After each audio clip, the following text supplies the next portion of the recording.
In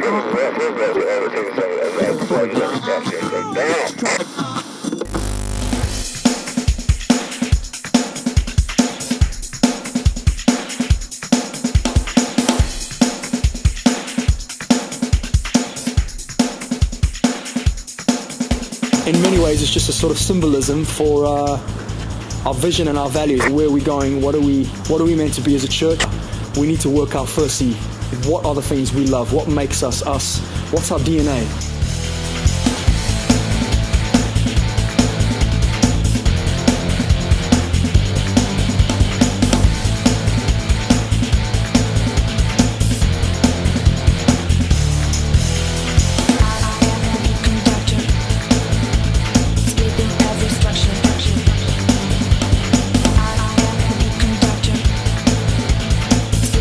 We're not going to try and save people by therapeutic pop psychology like Oprah Winfrey. We're going to save them with the gospel of Jesus Christ.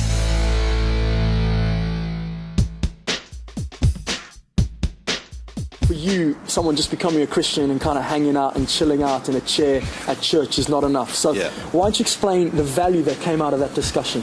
Yeah, this was the value around ongoing personal development. Yeah, if you want to have a successful business, if you want to build something for the future, if you want to build something sustainable, you need to invest in your people. You need to find the things that people can do and do well, and develop them and nurture them. You know, no business can survive on the basis of just bring people in, don't train, don't develop, see how they get on. It sounds like to me what you're saying is that you couldn't be comfortable as a leader with someone just kind of putting their hand up and saying, I'm in, that's good.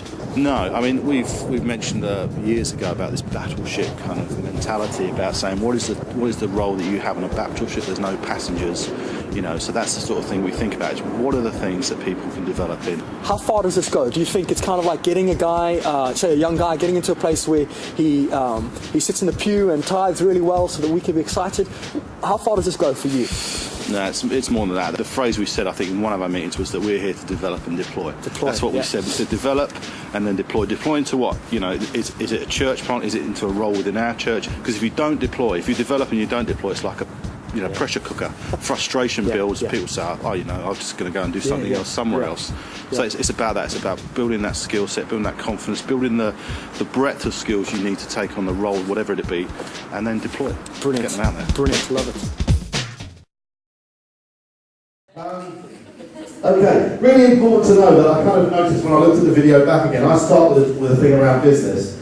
And without God's Spirit, without knowing how this all holds together in the kingdom of Christ, you might think I'm about to give a business lecture, because a lot of this is going to be about development, okay? And you know, if I get it wrong, it'll be that you walk away thinking that was educational, but actually not particularly feeding my spirit. So I hope not to do that. Let's see how I get on. So I'm going to walk through, as we've done before, what this value is. So I'm going to start off with the what is it. I'm going to talk through what it is. Then I'm going to talk about why we value it. And I'm going to close with kind of how we value it and try and bring a conclusion. So, value number 4 is ongoing personal development. So, what is it? That's the first thing we want to do. So I'm just going to skip past that bit and go to what is it. Now, this is how we define the value. A bit of a screen challenge here. Just move that over a little bit. It's cutting off. Do you want to come around here and look at my computer? Because it's fine on here. So I'll read it to you, okay, and we'll see how we get on anyway. But it's we believe that commitment to ongoing personal development provides a platform for the growth of individuals and the nurturing of the followers of Christ. It is fundamental to the future of the church in our nation. Our key message is that we look to nurture all church members and to develop and deploy those God has called to leadership. Okay, so we'll see how we go. But for me, there was a couple of things that kind of you would call mega things that really need happening when I look at that again. And it was around the fact that, you know, if the membership does not grow and mature, if members of this church don't grow and mature, then we are really nothing more than a club where you got your membership when you said, absolutely, I believe, I'm in, and then we just stop. And there's no future in that. There's no future in that. We will not grow as a church. We will not see the future of the church in our nation if that's all we choose to do. Is we sell people a pub, believe in Jesus Christ, join our club because it's better than the club down the road, and that's about it. Just hang on until you pass away and you're in. The second thing that came out to me really, and I'll come back to this towards the end, but it's quite a big thing, it's a preach in its own right, is the crisis of leadership in our nation, in our world perhaps, and the need to develop and deploy those God has chosen to lead. And that real big emphasis on development. Not, you look like a good leader, we'll just give you something to do, but how do we develop those people God has called to leadership? Okay, so, a few things you need to be aware of as we look at this. The first thing is that it's going to require a commitment from the eldership. Yeah, we can say this stuff and we can be the kind of things we talked about this week and last week, about people who say something but do nothing. So it requires a commitment from us to look at how you develop and how those in leadership are going to need to develop and how we as elders need to continue to develop. And it requires a commitment from you. I'll come back to this quite majorly later on, but this is a partnership, this is a two-way arrangement. If we are going to say, look, we are committed to ongoing personal development, I'll come back to this a bit later. It's not about feed me, I'll sit here and just feed me until I'm developed. It's a two-way commitment. But it's always enabled by God through the Spirit. That's why I say this is not a business lecture. This is not me telling you how to go and get on a training course and pop out the end Christian, with distinction level 1. That's not why I'm, not remotely why I'm sharing. The world is absolutely full of intellectual Christians who know loads and infinitely more than I do, who have studied deeply into the scriptures, but have not, through God's Spirit, understood how to apply it.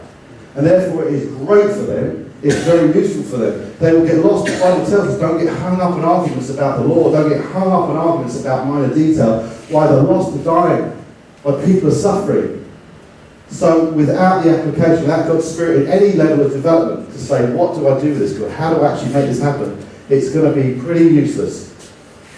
I dare say, that without God's Spirit, the Bible is a very mediocre book. With God's Spirit, it's an amazingly powerful book. We heard Ian share a couple of weeks ago about that. In fact, if you were just to give it to an atheist who had nothing, just read it and say that, why do you like this? It's just endless references to who begat who. What's this all about? And yet, when you read it with God's Spirit entwined, wow, things so come alive. So, when you're independent of commitment, if we commit to you and you do nothing, or you commit to us and we offer nothing, independently those two commitments are just going to not produce any fruit.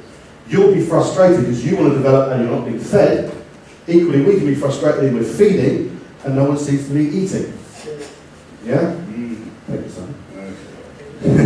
We come back to, I like a good age, just like some like the occasional amen, it's quite encouraging when you're up here feeling cold. Amen. So, thank you, Jim.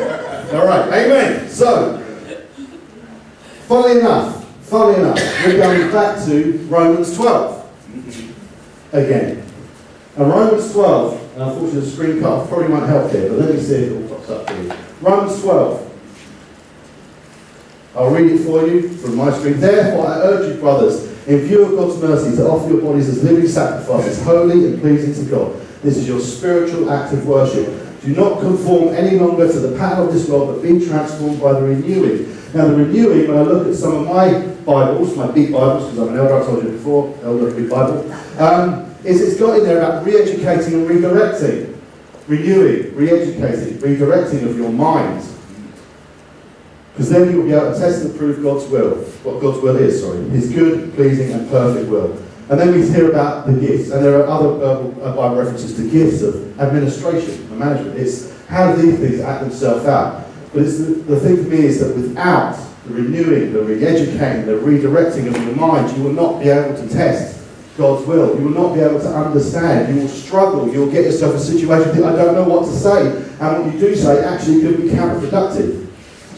So we need to learn how to develop. And Corinthians 13:11 is great. When I was a child, I talked like a child. I thought like a child. I reasoned like a child. When I became a man, I put childish ways behind me. For me, that's kind of, so this is about this ongoing personal development is a message of the desire to grow and mature. That's what this is really about. This is saying we need to understand the definition in a Christian context of what it means to become a Christian and then grow